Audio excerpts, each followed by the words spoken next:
All right, so here with Talikekasi debate a college student, of course, and then aside from that, we'll be also look at the Democrat and then the Republicans, you understand, about some of their policy, both current and what President Donald J. Trump did in the time past. So without any further ado, let's get on to this video and check this out. Yes, hello, how are you? Good morning. I'm good. How are you doing? Good. My first question it relates with Donald Trump's morals and characters. Morals and character, excuses are often made for him, but that has not been the case for most presidents, and I'd like to discuss that with you. Donald Trump has continuously shown low morals and poor character, and I understand that you are a pretty strong evangelical Christian. Is that correct? And I don't think Donald Trump exemplifies strong Christianity. So I'd like to know what you think about that. So, great question. So are you a Christian? I just want to know by what standard you're judging him. I personally am not a Christian. Okay, so that's interesting to me. Why do you then care about what Christians think of Trump if you yourself are not a Christian? Well, I believe Christianity still does play a great role in this country. Fair enough. No, I just want to know by what standard you're judging him. That's fine. So when we're selecting a leader, all of us are sinners. All of us have problems. His character flaws are definitely public for those that can see it. I will say, though, that he has a lot of virtues. Would you say he has any virtues? What basis are you saying? What virtues do you think he courage. Possesses? Okay, courage. I think. Like if you and I got shot, how would we react? Well, I don't know. I think that we're straying a little bit from the question. No, it's important, though. So what moral failures in particular do you think are disqualifying from a Christian standpoint for him to serve in office or gain support from Christians? Well, I actually do have some things pulled up, and I did read some scripture in preparation as well. Would you mind if I provided some of that? Sure. Give me one or two examples. Yeah. And as long as you're applying the standard consistently to, for example, King David, Samson, Daniel, Joseph, and many figures in the Bible who are considered to be virtuous and righteous, because we're all sinners, and you know that. Sure. But yeah, absolutely. Please give me some examples. Yeah, well, I'd like to quote a couple pieces of scripture. First from, it says, "Do nothing out of selfish ambition or vain conceit, and to value others above yourself." But Trump has continuously put himself over American citizens. Yeah, let me ask you a question on that. He's gotten poorer since he ran for office. He's lost his business empire. He's been impeached twice, indicted 4 times, facing 700 years in federal prison. How is that putting his own personal ambition first? He's facing life imprisonment, his business empire to be taken away from him. That's actually putting the country above himself, isn't it? Well, yes, but what about him selling golden sneakers, selling branded Bibles, which he claims to be the only one he endorses, $100,000 watches? So yeah, I mean, but selling products to try to pay for legal fees is probably understandable, right? But how much do you think he's spending in legal fees a month? Isn't that telling that he's a 34-time convicted felon, though? That's interesting. So do you think the standard of justice is equally applied of Donald Trump and Hillary Clinton? Well, no, but look what you guys said about Hillary Clinton. Hold on. That's very important, though, because do you think that Donald Trump would be experiencing this kind of criminality against him if his name wasn't Trump? Yes. Really? I do. So then why is it that no one's ever been indicted for what he got convicted for ever before in New York history? Isn't that a great question? Yes. Why hasn't he been indicted? No. Why has no one else ever been indicted for what he was indicted for? They made up a crime, the first ever, for Donald Trump. I don't. So let me ask you, from a Christian perspective. We all fall short of the glory of God. Correct. Okay, amen. And throughout the Bible, people who are sinners, such as I mentioned King David, who did a lot worse things than Donald Trump. I'm not sure if you're familiar with the story of King David. He literally not only committed adultery, he got the person he committed adultery with, Bathsheba's husband, sent him to the front of the line, got him murdered and killed so that he continued to commit adultery. Yet he was a man after God's own heart. We have Samson, who literally, when God came upon Samson, he was in a bed with prostitutes and was in the Hall of Faith in the book of Hebrews. We are not electing Donald Trump as a pastor of this country. We're electing him as a president. And we also see what he does. And this is a very important moral question. Let's say I grant you that Donald Trump embodies some of the sins that you and I both don't like. Is it matter more of what he's done in his personal life, or does it matter more, for example, when you invade a sovereign country like Iraq and commit war crimes against millions of people? Well, Donald Trump has contrasted multiple Christian values, but I don't. Hold on, this is important though. Have we ever heard the mainstream media or yourself come up and say, how could a Christian vote for George W. Bush? Have you ever heard that argument? No, but Well, hold on. George W. Bush invaded a sovereign country under lies and pretenses, and thousands of American soldiers died, and hundreds of thousands have PTSD, and millions of people had their lives displaced. We never say that George W. Bush was a bad Christian. Yet Donald Trump was the one that didn't declare any new wars. Blessed are the peacemakers. Donald Trump was the one that fought for the unborn and got abortion, Roe versus Wade repealed, and we have abortion laws across the country that are pro-life. The point is that it's easy to nitpick at Donald Trump's personal life, but what he actually did to impact the country was far greater than other presidents that called themselves Christians in years past. okay.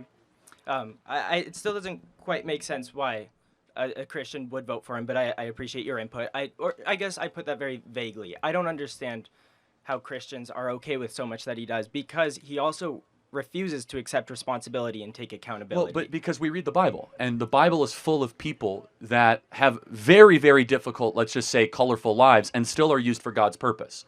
And and by the way, it's very easy to say, "Are you a sinner?" You're not a Christian, but let's just say, Yes, I've sinned. yeah, we're all sinners.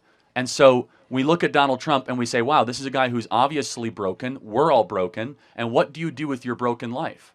Do you just golf all the time and fly around the world and hope things get better? Or do you get in the arena and fight for the country to the extent of where you get shot, you're under assassination attempts over every day, and your business empire gets empire taken from you?"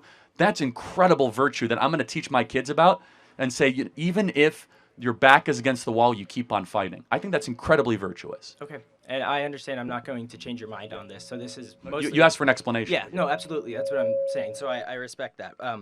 Now, you mentioned children that you have, and raising them by morals. I mean, this is somebody who's running for the president of the United States. And as a matter of fact, traditional Christian theologian and philosopher Albert Schweitzer said that example is not the main thing in influencing others, it is the only thing. Now, the words of the president matter, and I understand you're raising 2 children. So he has been on track calling prisoners of wars losers. He lied to He dodge has never said that. Is not correct. That is a total lie, but that's fine. So,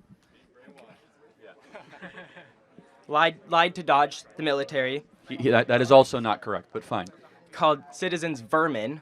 Well, he called foreigners in the country that have broken into the country vermin. Okay. You know who he called vermin? He called the Venezuelan gang members that rape women vermin. Can we all agree that they're vermin, everybody? Yeah. But that's fine. Just keep going. Yeah, I mean. And his continuous bullying and name calling, I don't think that's a virtue you'd like to No, this is important. I want to say that, okay, let's pretend all that's right. Let's pretend that you weren't being fed misinformation. No, but I want to be clear. What is more virtuous? The guy that says stuff he shouldn't say, or the person that sends $200 billion on unnecessary war in Ukraine so 1 million people die? You have to choose. Which one would you rather have? Someone that talks sloppily or someone that funds wars around the world? Okay, I was in the middle of my question. No, it's important, though. Ask your own, though. And I Well, no, it's important because I wanted to hear from you, though, because you obviously are not a supporter of Trump, and Trump is constantly under this attack that he's immoral and he's terrible, yet we never judge the actions of our leaders who continue to have wars around the world where people die. Is that immoral to do? It is immoral, but you're... I agree. So then why are we so fixated on the language of Trump and not on the actions of our current leaders? Well, first of all, our current leader, Biden, is not running for presidency this year. Well, no, but the vice president is actually, and she's also in charge. But not in charge the same way Joe Biden is currently. Well, Joe Biden's certainly not in charge, so who's running the government? Who is running? What's your answer to that? I don't know. Like, we don't know who's running the government, actually, and it's horrifying. I mean, Kamala Harris went to the Munich Security Conference and provoked Vladimir Putin to invade Ukraine. She was in charge of the border. She was the border czar. The point is this, is that you can look through Donald Trump's language. People say he lies. He actually exaggerates, and those are 2 different things. But Donald Trump doesn't get in trouble for his exaggerations. He gets in trouble for telling the truth. And I'll give you an example. He gets in trouble for all of a sudden saying, "Oh, wow, the border's wide open." You're not allowed to say that. You seem super happy. Have a great day. Thank you.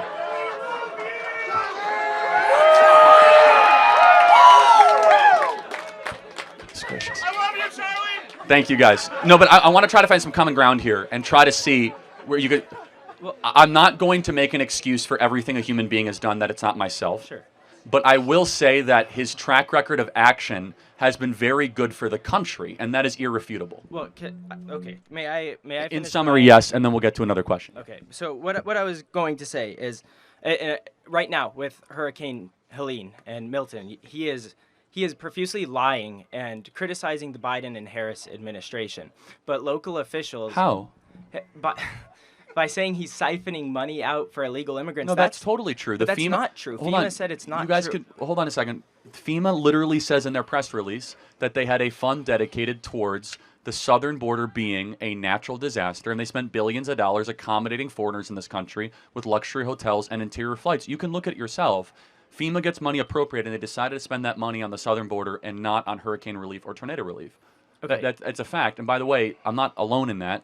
A lot of senators agree. You could look it up yourself. I don't know, but see that's not a lie though. But you're accusing him of being a liar when he's telling the truth. You just made my point. No, but you keep interrupting me. You're not letting me finish anything. Because you're not. say. First of all, this is not your hour. This is my hour. You're asking me questions, Yes, right? yes. Secondly, Well, just but does that mean you get to respect me differently? well, I than know I'm the way totally I respecting you, respect but if you're saying something that's not true, I'm not going to waste our time on that. Make one final point, Okay. please, about Local- Donald Trump's character. Local government officials have commended the job that Biden and Harris have done in giving them the aid they need. But Trump, in his rallies, he is making up stories, and he is taking advantage of people when they are most vulnerable for Again, political. this is not true. For but political points. Okay, And why don't you go yourself to West North Carolina and tell me if it's going well? Okay, tell me if it's going well, because it's not actually. You could talk to local official after local official. I don't know where you're getting your information from, but please make one final point, and then we'll get to the next person. Okay, yeah. Let me ask you a hypothetical. You're not Well, Trump. You're not a Trump guy, right? Correct, but I also know I'm not changing your mind. And No, but I want to try to find morally where you're coming from. Would you rather have a president who sleeps around, exaggerates, and sells merchandise for himself, but we have no World War III and a good economy? I think that's an exaggeration, an hold on. under-exaggeration. Well, hold on. One second. Or would you rather have a president that speaks crisply and we have World War III and a wide open border and a terrible economy? You have to choose. Which would you have? Well, I know I don't have time to answer this, but I'd actually... It's an A or B choice. Well, no, but I'd love to talk to you about it because I don't think the economy would be terrible under Harris and Walz. I don't. How's the economy right now? Okay, so that's something I would love to talk to you if I had more time. No, really quick. Is the economy good or bad right now? Okay, so right now, from 2020 with global supply chain shortages... Okay, yeah. Exactly. This is the problem with college, is that they try to overly complicate the simple. Is the economy good or bad right now? So, Exactly. So, inflation right now... It's horrible, actually. Inflation right now is 2.4%, which is right on par with the other G7 Guys, economies. can you afford regular things that you want to afford? See, this is what I'm talking about, is that you got to get out of the clouds and listen to real people. No, but that's... 80% of Americans say the economy is horrible. Why do they say that? I mean, this is a nuanced answer. It would take nuance. And I want to ask you, what would Trump do to fix this economy? Because his tariff Exactly plan would what he actually did for increase 4 years. prices. Because the economy was great when Trump was president. Yes. in Drill, 20 baby, drill, deregulate, cut taxes, empower entrepreneurs, and allow people to invest in America again. So When Trump was president, the economy was objectively better. People remember it as better because it was better. The question is this: why do people think the economy is so bad right now? So, because in 2020, global supply chain shortages, and after COVID, demand shot up, which put upwards pressure on prices. It caused inflation. That's an excuse to price gouge. Right now, inflation is down, but there has not been a price correction. Now, Trump's tariff... You seem like a nice, plan sweet person. You are so deceived. I got to get to the next question, Trump's which is that you did not answer the question. Most Americans think the economy is crummy. Most Americans think it was better under Trump. I'm going to trust the wisdom of everyday Americans, not the proven wrong academics that refuse to talk to real everyday people. So I'm not going to change your mind on it. Thank you for being here today. I appreciate your time. Thank you. Thank you. Thank you for the talk. Thank you.